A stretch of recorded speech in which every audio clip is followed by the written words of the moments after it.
Good morning. It's good to be here. Good to see everybody. We're looking at questions that Jesus asked, and we finished, last week we finished with chapter 21 of the book of Matthew. So we'll just proceed right into chapter 22. The last question there in chapter 21, of course, was in verse 42, have you never read in the Scriptures? And of course, the expectation that we will be students of Scripture and to know the Scriptures. And then you go into chapter 22, and we don't get our first question here in this chapter until verse 18. Jesus first gives a parable of this marriage of the king's son. We sometimes call it the parable of the marriage feast. And the King James has, it starts in verse 2. The kingdom of heaven is likened to a certain king which made a marriage for his son. I think just about every other version has marriage feast. That's the idea.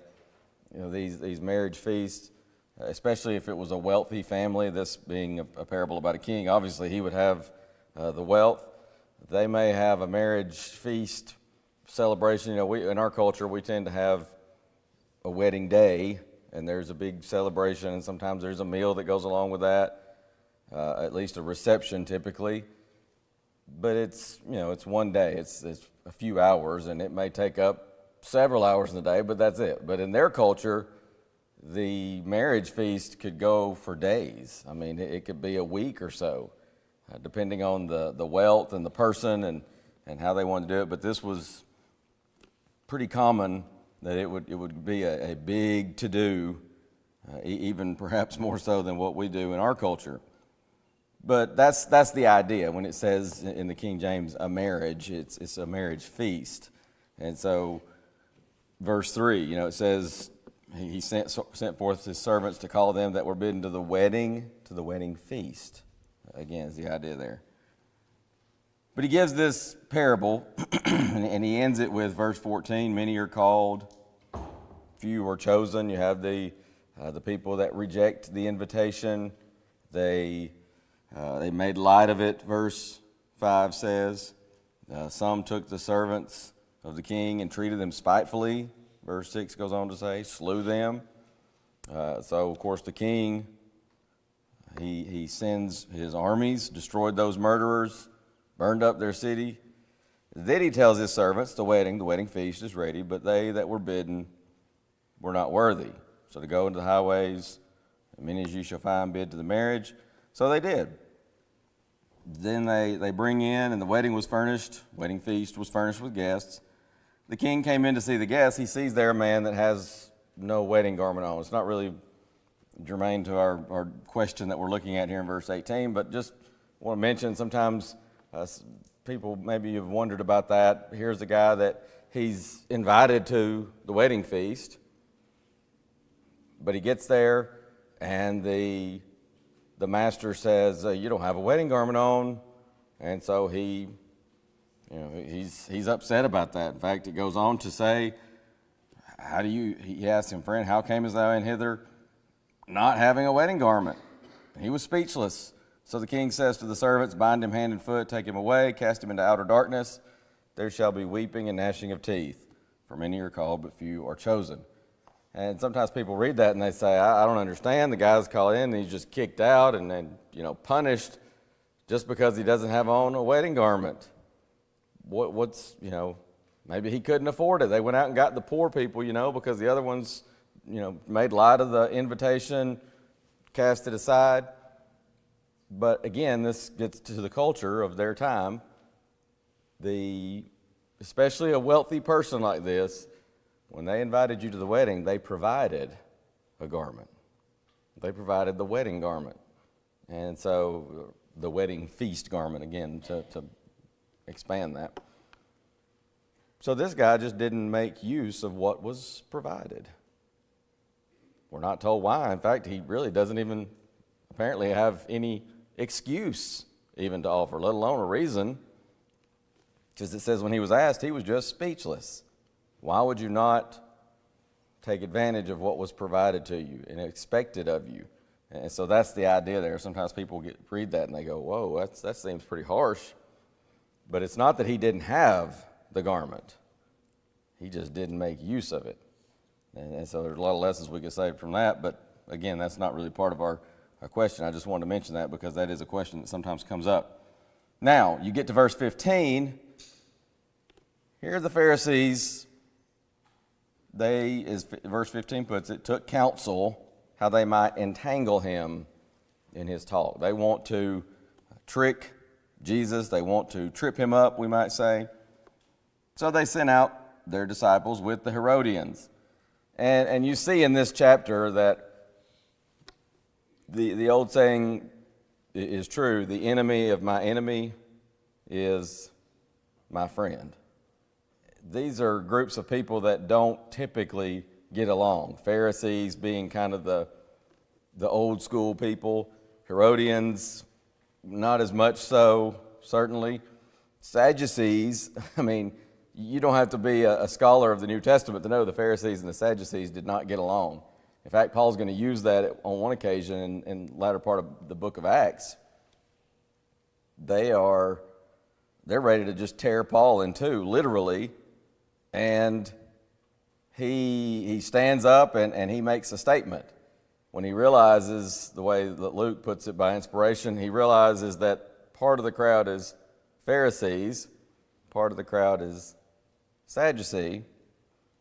So he says, well, I'm called in question this day on the matter of the resurrection of the dead. And he says that why? The Sadducees didn't believe in the resurrection. And so now they start yang-yang among each other. And he used that to sort of calm things down toward him. But here, they join forces because they have a common goal. They want to try to make Jesus look bad before the people. Jesus didn't side with the Pharisees. He didn't side with the Sadducees. He didn't side with the Herodians or the Zealots. He just taught the will of the Father. And that got him sideways sometimes of all of those groups. So they send out people to try to trip him up, trick him, catch him in his speech. And so they send their disciples with the Herodians, and they start off with some flattery. Master, we know that thou art true, and teachest the way of God in truth. Neither carest thou for any man, for thou regardest not the person of men. Well, everything they said was true, but they're not saying it because it's true. They're just saying it because they're sort of laying it on thick here to butter him up, as we might say, but flattery. Tell us, therefore, what thinkest thou? Is it lawful to give tribute unto Caesar or not? So they've asked him a question here, and they think they've got him on the horns of a dilemma. By the way, when we say flattery, what is the difference in what distinguishes flattery from a compliment? It's not a bad thing to give somebody a compliment. In fact, again, as we pointed out, what they said here was true. But what makes it become from saying something that is true and complimentary to what we call flattery?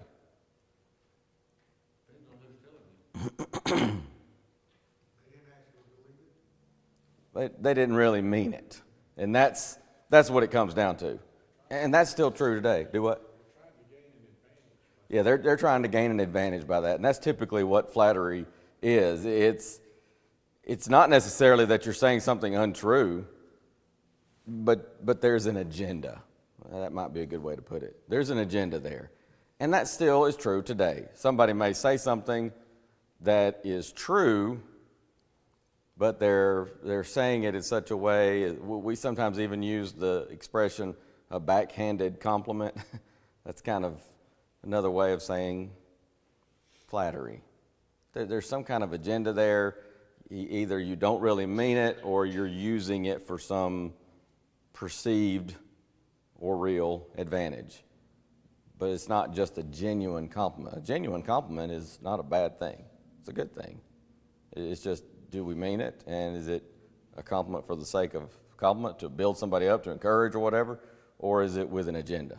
That's the difference when you talk about flattery. And so they're flattering Jesus here. Of course, he knows because it says in verse 18, he perceived their wickedness. So here's his question, verse 18. Why tempt ye me, ye hypocrites?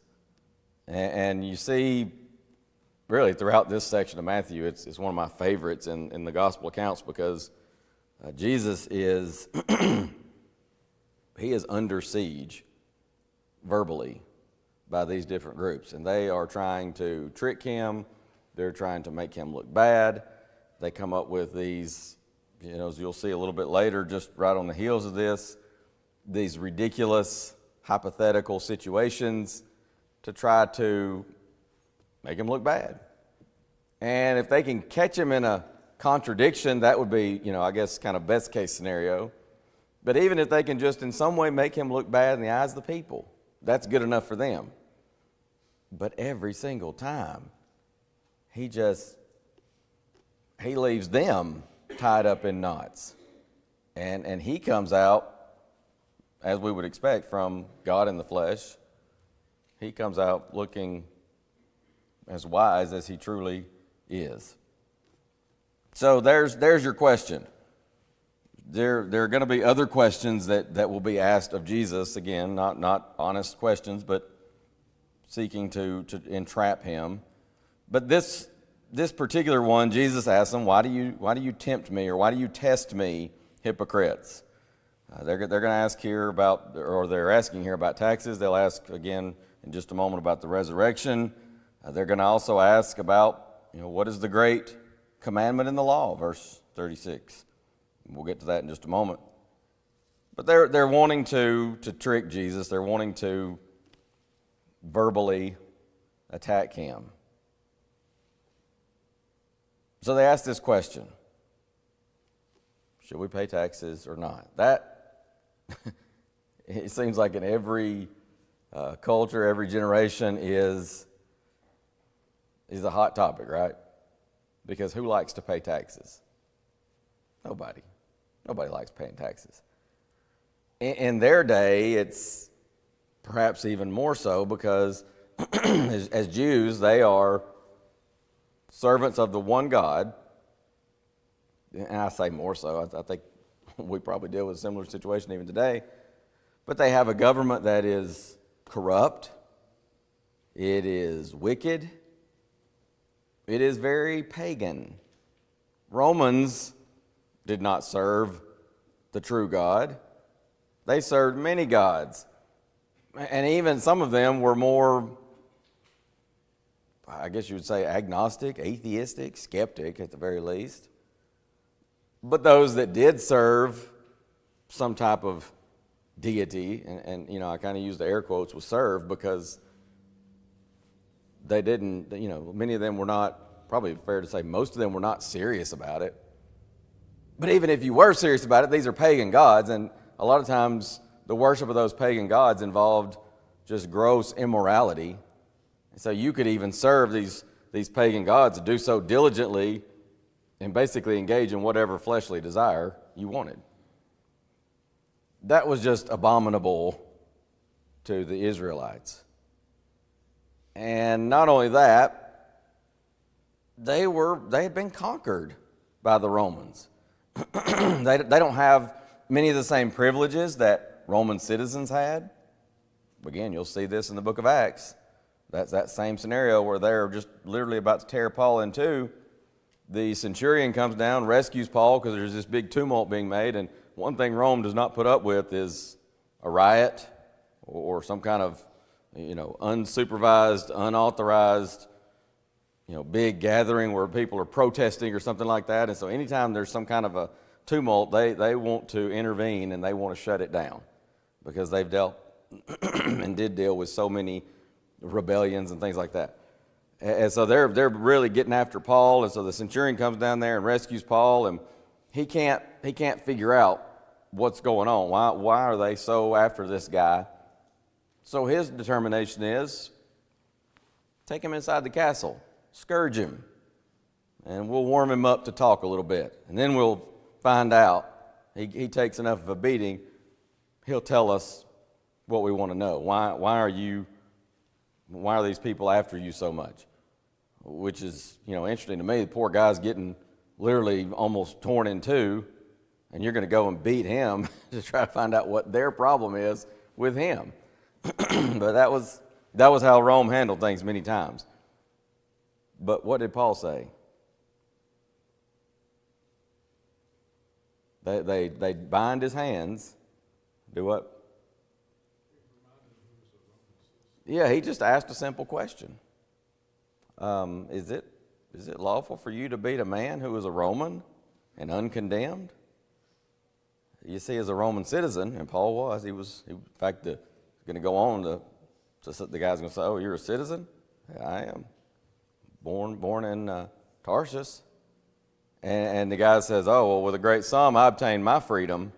The soldier apparently obtained his citizenship by buying it. Paul says, "I was freeborn." But you could not beat a Roman citizen without what we would call due process. And they were about to do that, so he reminds them. And then all of a sudden they say, "Hey, whoa, take care of what you do, because this man is a Roman. He's a citizen."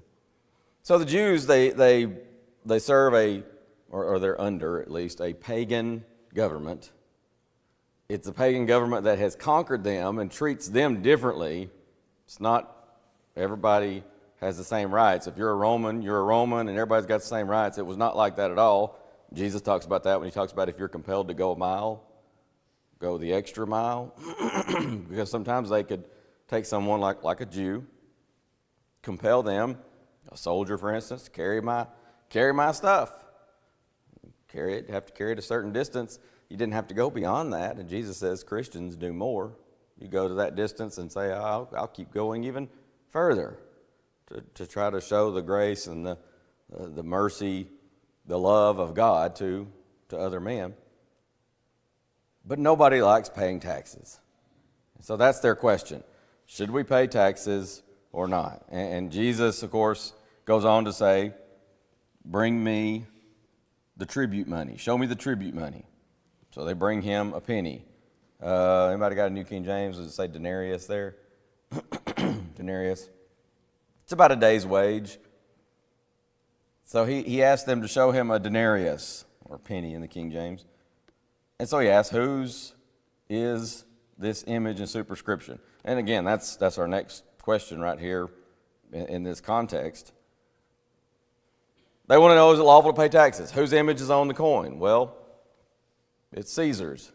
That, by the way, also was kind of abominable to the Israelites, because a lot of times emperors were very near, if not outright, desirous to be worshipped. And later on, it's not as much so at this point, but later on in the Roman Empire, there'll be emperors that actually declare themselves a god. And you had to worship. Of course, a lot of the persecution of Christians came because you want to be left alone, offer a little pinch of incense, say Caesar is Lord, no problem. But if you refuse to do that, and you say Jesus is the Lord, then you had a problem. That's not as much here, but it still was just very near. I believe, I'd have to check my world history, but I want to say one of the early ones, it might have been Caesar, it might have been Augustus, that basically claimed, very nearly claimed, if not outright claimed, the status of a god. But that was part of what bothered the Israelites, and some of the money changers that Jesus got so upset with in the temple, that was part of their deal, because you can't come in and pay your temple tax with this money that has, this pagan leader's image on it. You've got to exchange that for money that's acceptable, Jewish money that's acceptable in the temple. And if anybody ever exchanged money at the airport, it's ridiculous. If you're traveling internationally and you want to exchange money, don't ever do it at the airport. They'll charge you so much. I was trying just this past week, I was going to send some money to a friend of mine to help a missionary in another country to help out with some of his work, and wanted to try to do that a little more quickly, so I was going to do it through Western Union. And they tell you on there, I was going through the steps, and it's like, fee waived. No fee. Congratulations, you're signed up, you have an account with us, blah, blah, blah. No fee. And I'm thinking, awesome. And so I just happened to go, and I Googled US dollars to colones. This was going to Costa Rica. And the exchange rate was like 507 point something colones for $1 US. And so I did the math. Well, I used a calculator. Y'all know I can't do that math in my head. And what I found out was, if I had sent the money that way, I was going to lose about $90. That was, it came out to, I don't know the percentage, I'd have to do the math on that, but it was going to be something probably 15% less. That's insane. I mean, like, so I was just like, no. So I contacted my friend. I said, well, do we have a better way to do this? Which I knew we did. I just knew it would take an extra day or two. But it turned out it was okay. It wasn't like it had to be just immediately. And that's the advantage of things like Western Union, I suppose. You pay the fee for the convenience of, boom, it hits the account in like 10 minutes. But there's this exorbitant exchange rate. Same thing in the airport. In fact, it's probably worse in the airport. I was very fortunate that Brother Spin Broom told me on my very first missionary trip, he told all of us, do not exchange money at the airport because they will rob you, basically. But the Jews would even do that in the temple, and that's part of what had Jesus so upset. They're basically extorting their own countrymen to change this, just because it's the image of Caesar on the coin. Jesus says, whose image is it? They tell him it's Caesar's. And so his answer is, render therefore unto Caesar the things which are Caesar's, and unto God the things that are God's. Again, masterful logic, the master teacher, the master at answering those who would seek to entrap him. They think they've got Jesus here because, and this was their plan all along, if he says, oh no, you need to pay your taxes. Is it lawful to give tribute to Caesar? Well, I mean, it's the law. You got to do that. Well, the rank and file people, probably as much as anybody, hate paying taxes because they feel like they're so often taken advantage of. And sometimes, especially in that society, the rich folk got away with paying some of the least amount of taxes. So if you say, yes, pay your taxes, well, you've really accomplished your purpose there if you're the Pharisees, because now people are going to kind of be like, oh, I don't know about this guy. He wants us to pay tax to Rome. On the other hand, if he says, no, Rome is pagan, they charge too much on these taxes, they mistreat us, they've conquered us, don't even give us the rights of citizens, absolutely we should not pay those taxes. Well, then what happens? Well, yeah, Rome's going to have something to say about that. It wasn't exactly a nation where free speech was a thing. You weren't allowed just to say, you say something like that today, nobody cares. The government kind of, they'll probably keep a close eye on you or something if that gets some traction. But you have free speech. You could say to anybody, don't pay your taxes. I could tell the world, don't pay your taxes. I'm not going to pay mine. Now, they'll have something to say if I don't pay my taxes. But free speech, that was not a thing in Rome.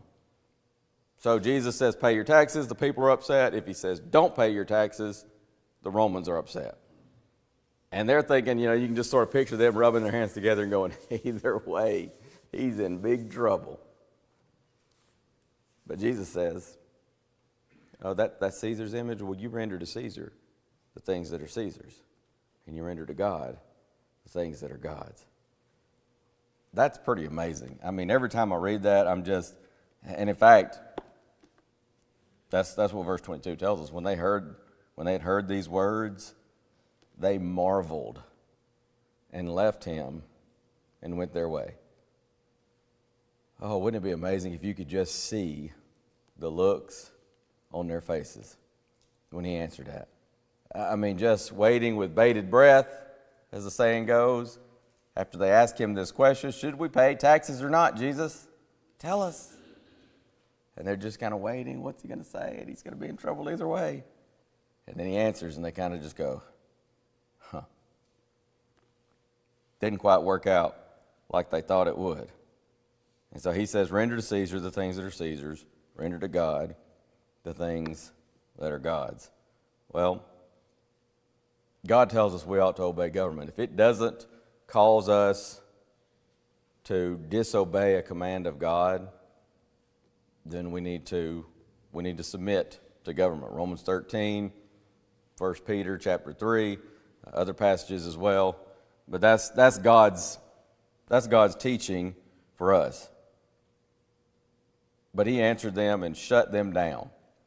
And so that's two questions there, beginning, the first two questions in chapter 22. Why do you test me? Or why do you tempt me, you hypocrites? And then, whose image and inscription is this? The next question, and by the way, that's still true today, that we ought to render to God the things that are God's, render to Caesar, government, the things that are the government's. In other words, nobody likes to pay taxes, but that's true. Yeah, we got different faces on the money today, but nobody likes to pay taxes, but it is our duty to submit to government. And let's be honest. I don't know that there's a government on earth that spends every tax dollar in the way that they should, but there is a benefit to society from those. Sometimes it may be more so, sometimes less so, but there is benefit from that. But regardless, God tells us that we need to submit to government. That is the will of God for us. Now, going to our next question, and this is going to come a little bit further down, but the next section here is where the same day, just going right into verse 23, came to him the Sadducees, which say that there is no resurrection. We've already talked about that. And so they have, I mentioned this just a moment ago, this ridiculous hypothetical situation. They say, here's a man, and he marries a woman. Of course, they mention first what we sometimes call the Levirate law. Moses said, if a man die having no children, his brother shall marry his wife and raise up seed unto his brother. It was a big deal to have the posterity. So a man marries a wife, he dies, they don't have children. In certain situations, maybe there's a brother who has not married, and so he takes his brother's wife, and he raises up the children in the name of his brother who died. So there was this tradition, and you see some of that play out in the book of Ruth with Boaz. He mentioned there was a nearer kinsman. That kinsman did not redeem Ruth, and so Boaz did. There could be a nearer kinsman, but he may say, for whatever reason, I can't do that, not willing to do that, and so it could pass then to another kinsman, and that's what happened with Boaz and Ruth. But they mention this Levirate law, and then they say, now there were with us 7 brethren. And it's interesting to me, they tell this as if it's a true story. I don't think there's really any chance that it was. I guess I can't say 100% for certain, but I highly doubt it. But they tell it as if it really happened. Now there were with us 7 brethren. And the first, when he had married a wife, deceased, and having no issue, left his wife unto his brother. Likewise the second also, and the third unto the 7th. And last of all, the woman died also. I can still just hear and see Brother Garland Elkins when I was in preaching school, and he said, I believe if I was about the 5th or the 6th brother, I'd say, no, I'm not marrying this woman. All my brothers have married her, and they've died. So no, I'm going to pass on that. But anyway, Last of all, the woman died also. Therefore, in the resurrection, whose wife shall she be of the seven? For they all had her. Again, they have Jesus in a dilemma here. They don't believe in the resurrection. They say, well, Jesus, if you believe in the resurrection, of course, he had spoken of the resurrection. And by the way, sometimes people will talk about in the Old Testament there was just not a belief of the resurrection or a belief in the resurrection, which I think is puzzling to me that sometimes people will say that. There are numerous passages we could go to. It's not as widely spoken of as it is in the New Testament, but it is very clear that the Jews understood the concept of there is life after death. Death is not the end. You have statements such as Job, where he says, I know that my Redeemer liveth. That's not what I'm thinking of. Where he says, in my flesh I shall see God. After I'm gone from this life, I know I'm going to see God. He understood the idea of a resurrection, a judgment. There's David, who when his child died, he was fasting, he was praying, and they're scared to tell him that the child is dead because they say, well, if he's doing this and the child's sick, what is he going to do? They're thinking he's going to hurt himself, maybe be suicidal or something if he finds out the child has died. He finds out, he gets up, washes himself, and he eats. And they're almost indignant about it. Like, what's the deal? You're fasting, you're praying, and we finally had to fess up to you and tell you the child has died. He figured it out. He kind of sees them whispering and says, is the child dead? Well, yes, the child's dead.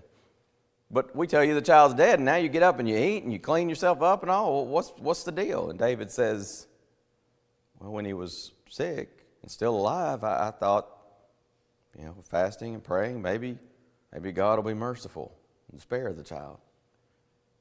But now the child has died. I can't bring him back. But he says what?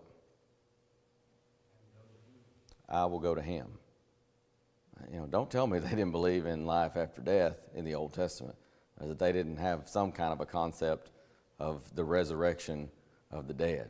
There are other passages we could go to as well, but regardless, sometimes people will say that, and I don't know, I'm just sort of puzzled by that because it's clear that they did. And you see it, if nothing else, from this dissension between Pharisees and Sadducees, because that was one of the big points of contention between them. Sadducees did not believe in the resurrection. The Pharisees did. Well, where did they get that from? Those groups formed before the New Testament. Well, where did they even get that concept to argue and differ about it? Well, there was some understanding of it in Old Testament times. But they want to know, whose wife will this lady be in the resurrection? Because all 7 brothers were married to her at one point. And so Jesus first says to them, verse 29, ye do err, not knowing the Scriptures nor the power of God. We could park it right there and talk for a long time about the erring that still happens today from so many, even children of God, that just simply don't know the Scriptures or the power of God.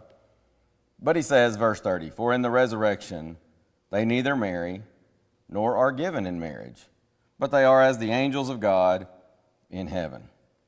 Then he says, and this gets us to our question, but as touching the resurrection of the dead, have you not read that which was spoken unto you by God, saying, I am the God of Abraham, and the God of Isaac, and the God of Jacob. God is not the God of the dead, but of the living.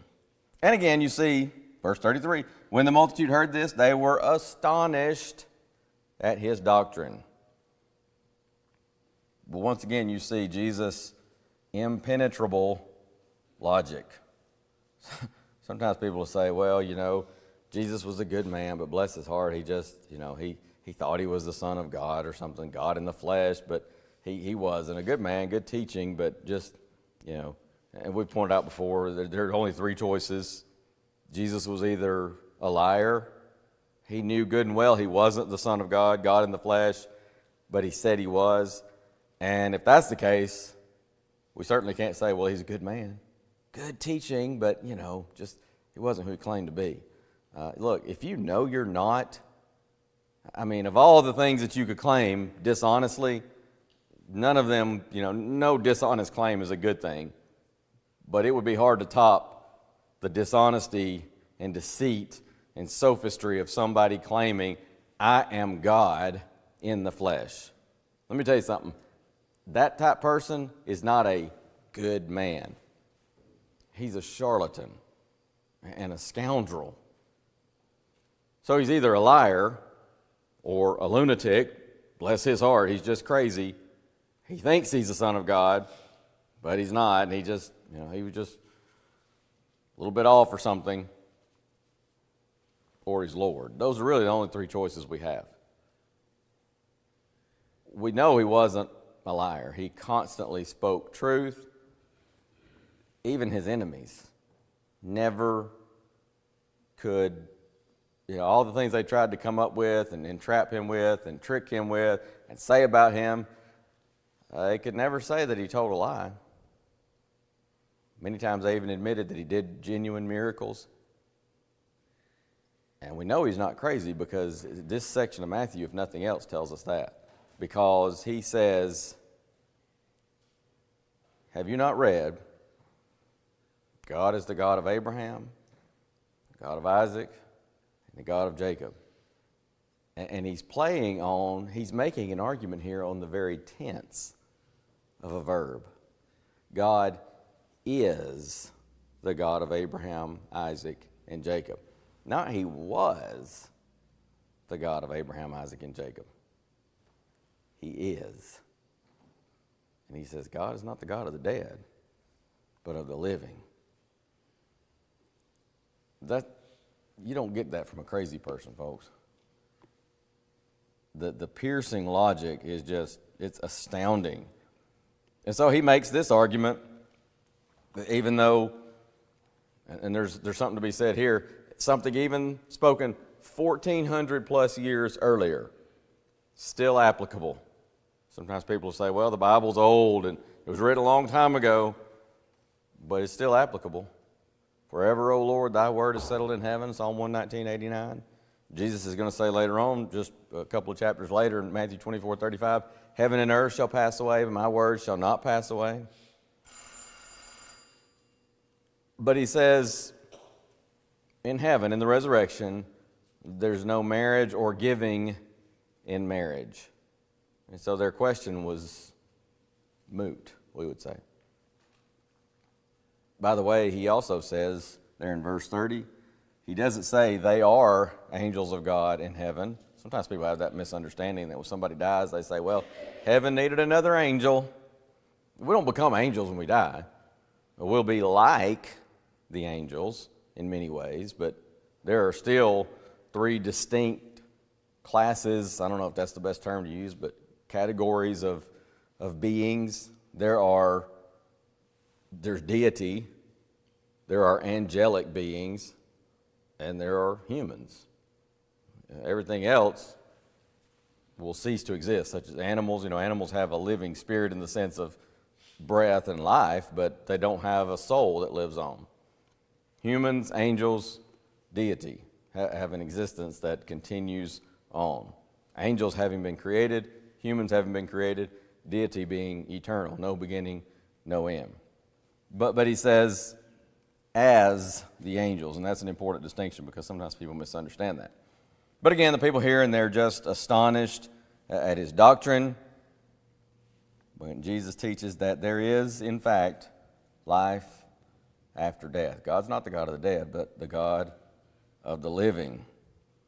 And so we are blessed with the message of such passages as John 5:28 and 29, where Jesus says, marvel not at this, for the hour is coming in the which all that are in the grave shall hear his voice and shall come forth. They that have done good to the resurrection of life, they that have done evil to the resurrection of damnation. There will be a resurrection.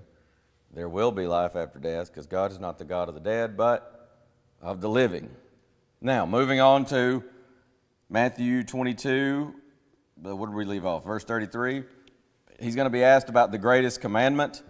And, of course, he says it's to love the Lord your God with all your heart, soul, mind, That's the first and great commandment. You do that, everything else falls into place. The second is likened to it, verse 39 rather.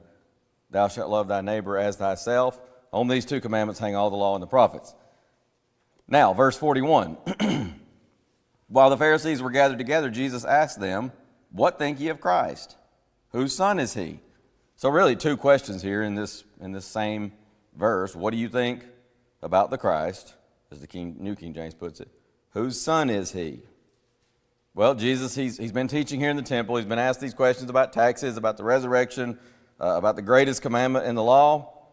And so he addresses this question to the Pharisees, verse 41. And he wants to know, what do you think about the Christ? There are a lot of different ideas about Jesus, right? In fact, Matthew 16:13, Jesus is going to ask him when he comes into the coast of Caesarea Philippi. We've already covered those questions, but the question that he asked there was, Whom do men say that I, the Son of Man, am? Of course, Simon Peter answered, Thou art the Christ, the Son of the living God. Well, here he asks them, Well, what do you think about the Christ? Whose son is he? Well, they say, they answer, the son of David. Was it correct? It's a correct answer. In fact, Jesus is called the Son of Man. Notice that just a second ago in Matthew 16:13. Numerous places. He sometimes will call himself the Son of Man, as he does there in Matthew 16:13. He's called the Son of God. Mark 1:1, the beginning of the gospel of Jesus Christ, the Son of God. He's called the Son of David. He's called the Son of Abraham. Both of those you can find together in Matthew 1:1, the book of the generation of Jesus Christ, the Son of David, the Son of Abraham. But he says, whose son is he? Well, they say, Son of David, which was a correct answer. So he follows it up. Verse 43, next question in the chapter here. How then doth David in spirit call him Lord, saying, The Lord said unto my Lord, Sit thou on my right hand till I make thine enemies thy footstool. If David then call him Lord, how is he his son? So you have yet another question there in verse 45. He's quoting from Psalm 110, verse 1. The Lord said unto my Lord, Sit thou at my right hand until I make thine enemies thy footstool. It'll be in verse 4 of that same psalm that he'll say, The Lord hath sworn and will not repent. Thou art a priest forever after the order of Melchizedek. It's a prophecy of the Messiah's reign.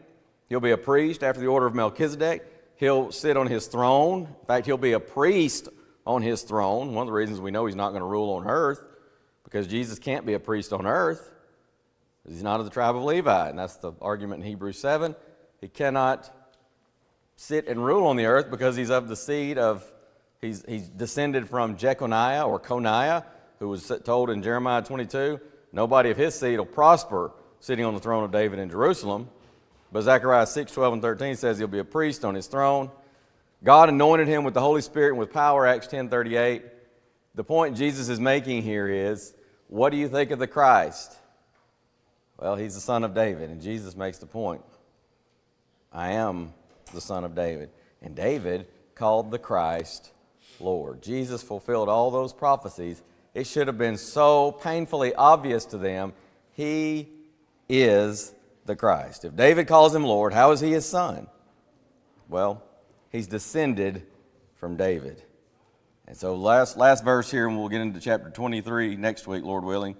No man was able to answer him a word, neither durst any man from that day forth ask him any more questions. He has utterly put them to silence. It's not to say they don't ask him any more questions, period, but they don't from that day forward ask him any more questions openly, because they know they cannot entrap the master teacher.